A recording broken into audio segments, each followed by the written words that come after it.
नमस्कार मंडळी, good morning. तर हॉटेल पूर्णपणे एक्सप्लोर करून झाल्यानंतर आम्ही इव्हनिंग वॉकसाठी बाहेर पडलो होतो, कारण आज होता शेवटची आमची ही रात्र होती। उद्या आम्ही निघणार होतो परत मुंबईसाठी। तर हा मुंबई महामार्ग आहे।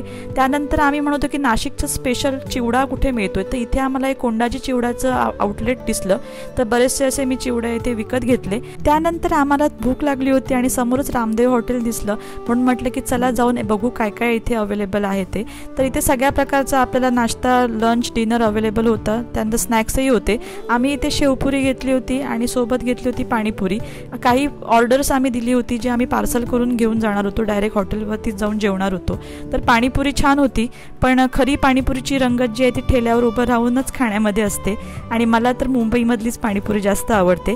तर ही पाणीपुरी छान होती, आवडली। तुम्ही पण कधी या ठिकाणी आलात तर नक्की ट्राय करू शकता। आणि त्यानंतर पार्सल आम्ही घेतलं आणि डायरेक्ट आलो आमच्या हॉटेलमध्ये। आणि इथे आल्यावरती